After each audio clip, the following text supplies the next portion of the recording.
In the previous video of this series, we considered some of the basic reasoning and scriptural support behind the Watchtower Society's prohibition of blood transfusions. R. Jensen, a witness elder, was confronted by medical and insurance professionals at his place of employment with questions about this policy that he could not answer, even after doing extensive research in Watchtower publications and consulting other elders and his circuit overseer. So he was encouraged to write to the Watchtower Society. So, in February 1998, he wrote the following. Dear brothers, I am an elder in a congregation in Alabama. What I write about in this letter has nothing to do with any past, present, or foreseeable judicial activity in our congregation. The contents are concerning my own activity in the ministry with persons in the healthcare industry. The letter is quite long, and I appreciate your perseverance in both reading and responding. In my secular employment, I have need for somewhat close association with a few physicians and insurance claims examiners, related especially to workers' compensation issues. These individuals have heard expressions of my faith on opportune occasions, and beliefs of Jehovah's Witnesses have been the subject of friendly and meaningful conversation. Our discussions regarding Jehovah's Witnesses have never been a point of contention between us, and indirect benefits have been reported by one physician regarding local publishers. On occasion, some of these physicians or insurance claims examiners will call me with questions about Jehovah's Witnesses and the medical use of blood. Usually, they are quite simple questions. In the last few months, questions have been presented for which I have no answer. It is these questions about which I write. Before getting to the meat of this issue, I can tell you I have spoken with 4 different elders and our current circuit overseer. None could provide answers for the particular questions asked. Before writing this letter or speaking to those brothers, I studied and reconsidered many scriptures on this issue and countless articles in our publications. It was suggested by some that I call our assigned hospital liaison committee, but I really don't want to bother them, and that is not their intended assignment, to answer questions from the field ministry. I was encouraged by all to write the society, so I am writing. On this subject, the 2 type parties have different perspectives on this issue. Insurance claims examiners are interested in reducing the claims for their respective companies. Physicians are more interested in knowing how to deal with patients who happen to be Jehovah's Witnesses. All parties generally enjoy scriptural discussion. I have told both that our organization has a hospital liaison committee that would likely be glad to address their concerns in person. Each insist they are more comfortable with the informal setting of our personal one-on-one discussions. Our meetings are rarely formal. Usually it happens that a physician or claims examiner simply drops by my office for a visit, or we may have a business lunch together. Of interest to the physicians is how our organization deals with persons who decide to accept blood components. They understand and respect elements of our judicial process, that of assisting those who have fallen into grave sin and protecting the spiritual interests of our brotherhood. They begin having the questions about which I write when we discuss how Jehovah's Witnesses deal with publishers differently due to particular blood components accepted. I have relayed to them what is stated in many publications. We spent considerable time in the June 1st, 1990, Watchtower, pages 30 through 31. Specifically, they question why we do not deal judicially with publishers accepting injections of blood components, as long as they are from the fractions of protein, hormone, salts, or enzyme components of blood, when we do deal judicially with publishers accepting any components of red cells, white cells, platelets, or plasma, even if these have been accepted in their component form and not as whole blood. The most direct difference these physicians see between the two is in the relatively small measure of some blood components compared to other blood components and the amounts usually administered. They see all as being of blood, and that it appears our organizational tolerance, referring to actions left to conscience and not dealt with judicially, is somehow determined by individual conscience. They thus wonder why the entire matter is not left to personal conscience by our organization. Regarding conscience, I reminded them that all among Jehovah's Witnesses are free to do whatever they wish as individuals. Our brotherhood simply establishes with Scripture what practices we permit among ourselves and who we thus recognize as fellow worshipers. It was made plain that while acceptance of some blood components is left to publishers' individual conscience, Jehovah's Witnesses do not endorse the use of any blood products. Further, I reminded them as physicians they are not spiritual shepherds and should concentrate on treating the whole person, respecting personal religious convictions of individual patients. They asked the following: regarding judicial or non-judicial status, is it the amount of blood or the particular components of blood one accepts that measures when we deal judicially with someone? If it's the amount, what is the amount? If it's not the amount, is it simply left up to the conscience of the individual as to which component they are willing to accept and which they decline? Or are there arbitrary reasons for the selection of some blood components for medical use, requiring judicial action, and others requiring no judicial action? Regarding our understanding of the prohibition in Acts 15:29, what is Jehovah's Witnesses' definition of blood? Are all parts of blood, blood? Or are there certain components of blood we do not define as blood as prohibited in Acts 15:29? For example, scripturally, what makes red cells, coming from whole blood, different from proteins, coming from whole blood, making one a matter of interest judicially and the other of no judicial interest? If certain components in blood are not blood, as prohibited at Acts 15:29, how is this determined? Are components of blood no longer viewed as blood once they are of small enough proportion? If so, what is the amount? Is it the particular component binding the relation to Acts 15:29's prohibition? If so, what are the scriptural reasons for allowing these components as a matter of conscience by our organization while upholding God's requirements, judicially in response to acceptance of other components? I understand there is some overlapping in the questions above. I have categorized the questions in an attempt to provide the different contexts in which they were asked. Also, regarding Acts 15:29, there was discussion about the passage of antibodies and proteins via the placenta. This did not seem to satisfy their questions from a scriptural position, and there was reluctance to accept that only antibodies and proteins passed through the placenta. One asked, how do you think water is delivered to an unborn child if not from the mother's blood, specifically from the plasma? He added, even though their blood systems do not actually intermingle, the source of nourishment for the unborn is from the mother's blood. It seemed unlikely to them that God's law stated to Noah had anything to do with the inner workings between fetus, the placenta, and the mother. And there was reluctance to accept that only antibodies and/or proteins passed through the placenta. One asked, how do you think water is delivered to an unborn child if not from the mother's blood, specifically from the plasma? He added, even though their blood systems do not actually intermingle, the source of nourishment for the unborn is from the mother's blood.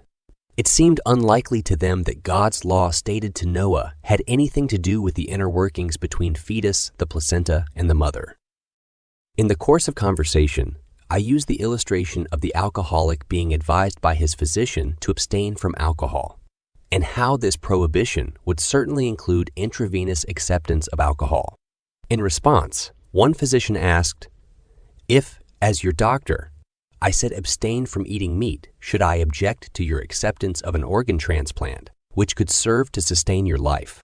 Further, he asked, if I told you to abstain from alcohol, does that mean I should object to some medical use of alcohol to preserve your life? I explained that my illustration was intended only to show that drinking or eating is similar to intravenous transfusion into the body, reminding him that intentional eating of blood is prohibited by God. Otherwise, I had no response to his illustrated questions except by reminding him in this case, it is not a physician requiring abstinence, but our Creator. And since his standards call for abstention from blood, Christians should obey. He agreed, and then said that's all well and good, except for this. It seems Jehovah's Witnesses are selective on how to obey this command and how to uphold it in your congregations. Either you should abstain from medical use of blood or not. It seems that some blood is allowed, while other blood is not. We also discussed how Jehovah's Witnesses view misuse of blood in other ways, and how blood should be disposed of when no longer part of the individual or creature. Regarding general misuse of blood, I was asked if I had any idea how much blood had to be misused by Jehovah's Witnesses standards to produce the blood components which our organization leaves to conscience. I had no idea, and still don't. He said it is a considerable amount. A single unit of blood being transfused was objectionable and considered misused. I should go to a facility where blood is separated and processed and just look at the amount of blood being misused in order to gain the accepted fractions. Being ignorant of this particular process, I did not have a response, but it seems reasonable that misuse of blood would be an important factor, regardless of whether transfusion or injection into humans occurs, because we consider any misuse of blood to be serious as described in the October 15th, 1981, Watchtower and elsewhere. One comment made in this Watchtower is, such commercialization of blood would not be in accord with deep respect for the life-representing value of blood. Is not the handling and processing of blood for medical products, which are bought and sold for profits, considered a commercialization of blood? Wouldn't this commercialization then be just as reprehensible as accepting whole blood transfusions, especially if it is true that large volumes of blood must be processed for the intended purpose of commerce? Could a brother be acceptable spiritual association if he owned and operated an establishment which specialized in the handling of large volumes of blood in order to separate for sale and use certain blood fractions which are left to individual conscience as to their use? It seems that the voluntary acceptance of blood fractions clearly and directly contributes to the wholesale misuse of blood because of the obtaining, storage, and handling of the blood. See the Watchtower, April 1, 1975, page 216. These men have asked questions not simply because they work in the field of healthcare. They also seem to have interest in the Bible. They have not indicated to me any attempt to thwart our association. The subject of healthcare happens to be their interest, and naturally, because of our position on blood, they are inquisitive. Obviously, numerous questions have arisen from worthwhile conversations with these individuals. I have attempted to simplify this letter, but much is being compressed into these few paragraphs. Please respond to each point as there is potential of advancing these discussions to higher ground, possibly starting a Bible study with at least one of these individuals upon clarification of the aforementioned. I, too, desire a better understanding of how we can determine scripturally that elders should deal judicially with publishers because of a particular component of blood accepted, while not dealing with publishers accepting other components. Especially confusing is a statement made in the June 1st, 1990, Watchtower on page 31. It says, others have felt that a serum antitoxin, such as immune globulin, containing only a tiny fraction of a donor's blood plasma and used to bolster their defense against disease, is not the same as a life-sustaining blood transfusion, so their consciences may not forbid them to take immune globulin or similar fractions. They may conclude that for them, the decision will rest primarily on whether they are willing to accept any health risks involved in an injection made from others' blood. There are two things puzzling about this quote. First, doctors will admit that transfusion of plasma or red cells may save someone's life, but so does factor VIII. Both save lives. Both are life-sustaining. Without factor VIII, hemophiliacs would be certain candidates for extremely short life. Since both save lives, how can one be singled out for judicial action and the other ignored? Also, there is the use of albumin for burn victims. This administered blood component certainly saves lives.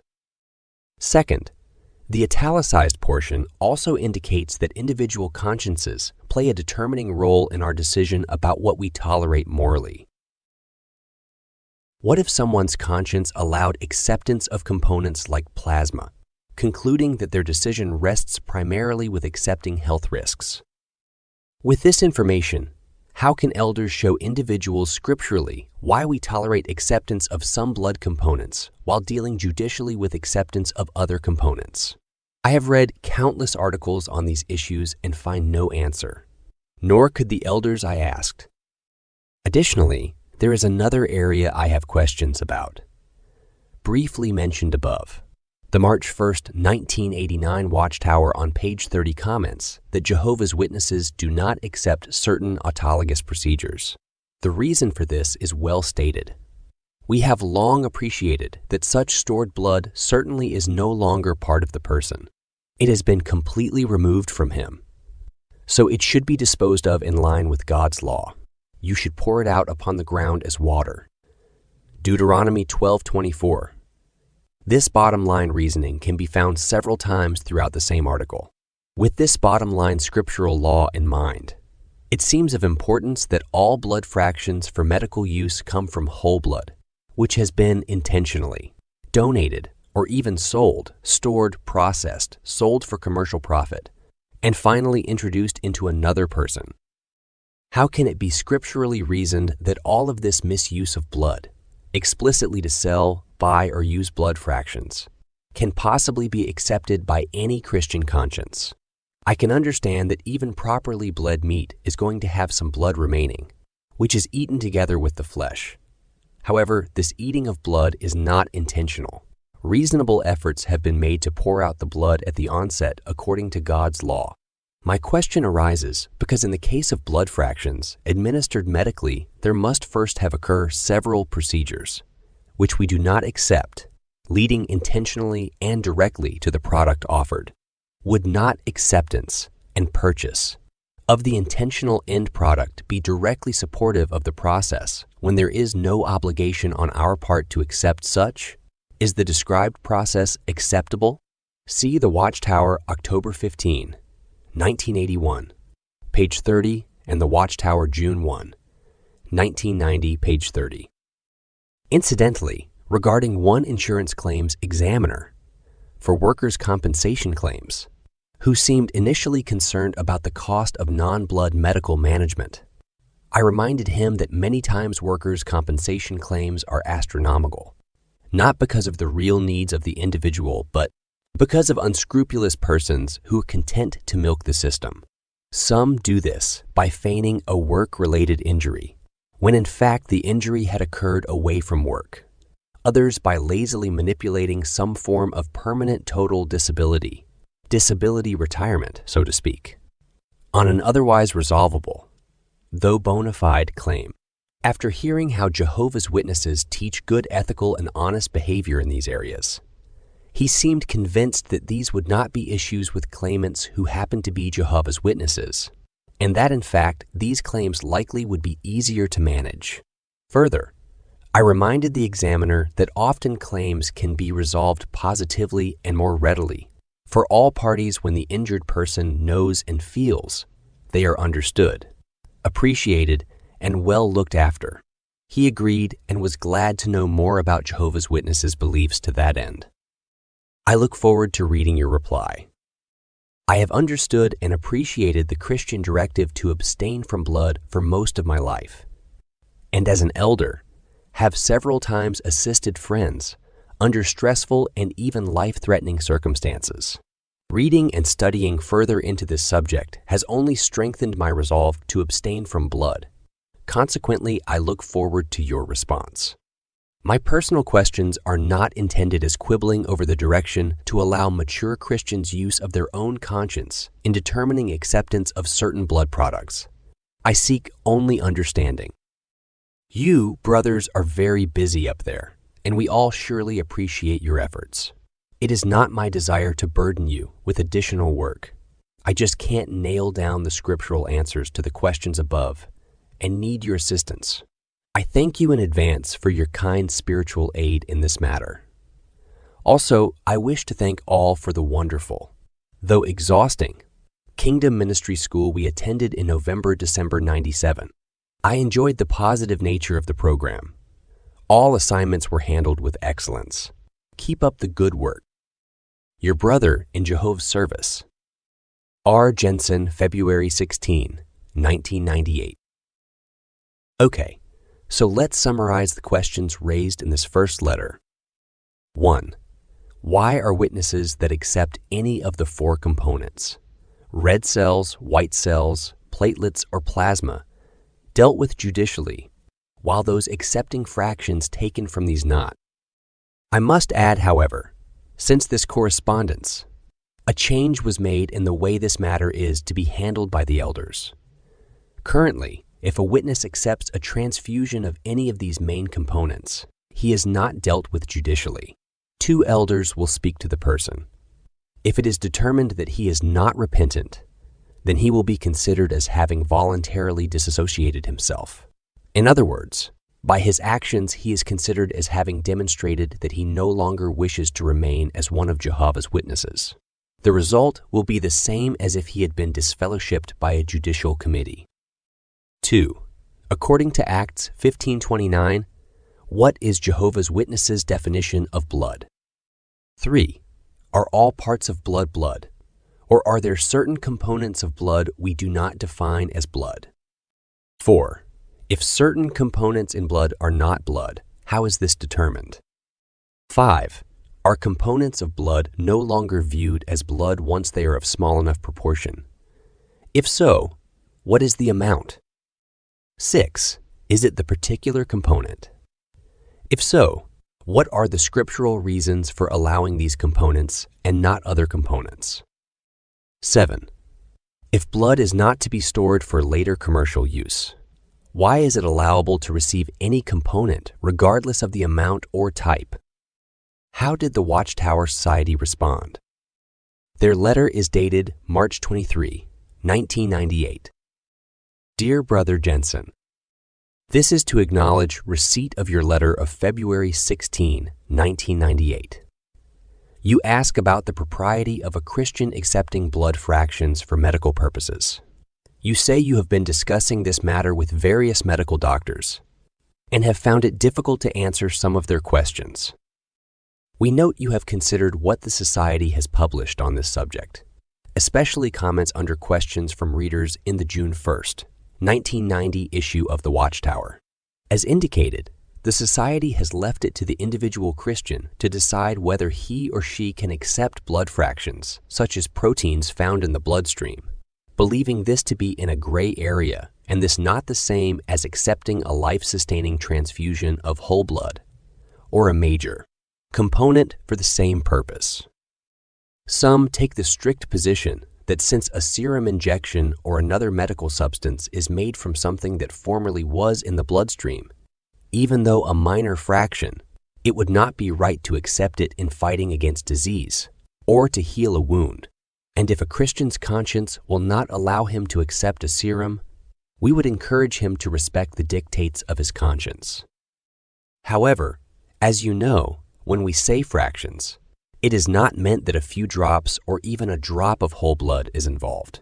Rather, whole blood is broken down into its various parts and certain proteins or other minute substances are taken from the breakdown product called immunoglobulins, a very minor fraction in which antibodies are known to reside, and these are isolated for use in fighting against disease.